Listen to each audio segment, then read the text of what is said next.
и уделялось мало внимания. Здесь я тот период работал. Люди не знали, за что работают.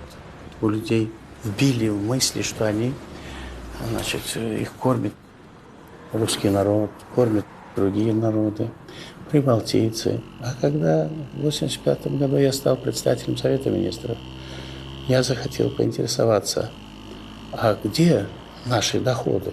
Я обратился к Николаю Ивановичу Рыжкову, тогда председателю Госплана Байбакову. Все один голос говорили: вы не вмешиваетесь в централизованные структуры управления, такие как газовая, нефтяная. Она вне республики управлялась. И скрывалась доходы, скрывалась прибыль. И даже то небольшое, которое средства передавали через бюджет на зарплату, на развитие, они мизерные, ничего. Поэтому мы не знали, чего производили, каково наше участие в общесоюзном разделении труда, создании прибыли, наша доля. Никто не говорил. Я долго хотел выяснить. Но народ, видите, экстремальные условия, климат. Жаркий летом, зимой вот такое пустынное. Сейчас мы начинаем лесозону сажать, образовывать это.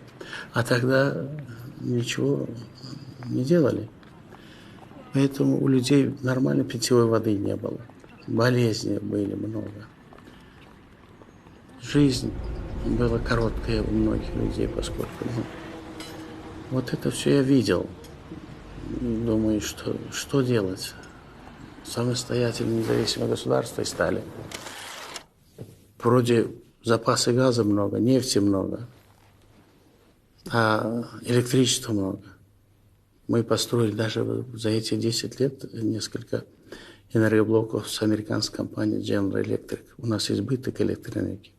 Ну что мы будем ее держать? В виде зарплаты улучшить жизнь людей не было возможности.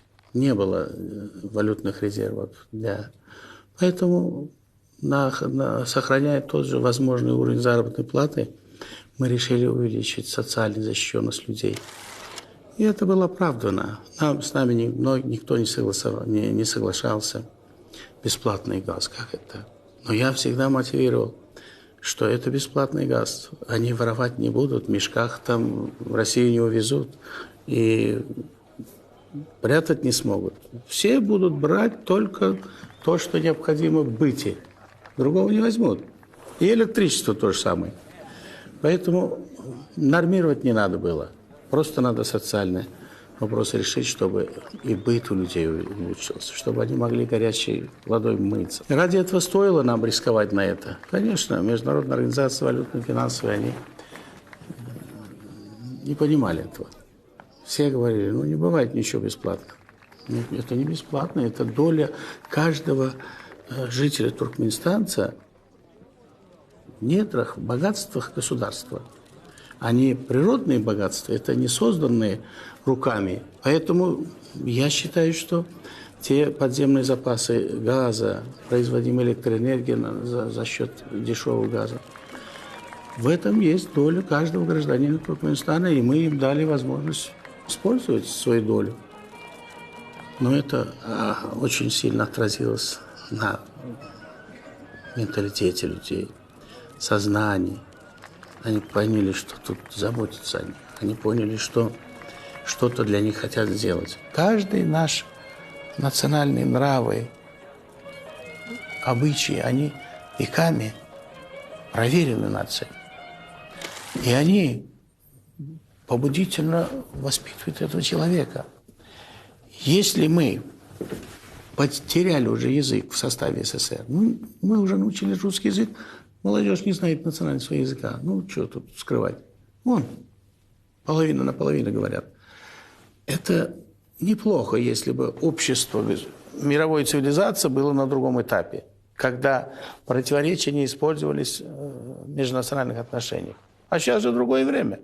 Мы тихонечко будем сближаться по каким-то отдельным особенностям, но мы сегодня не можем воспринять секс в нашем нраве, по телевизору, порнографию. Она все-таки может в каждом сидит.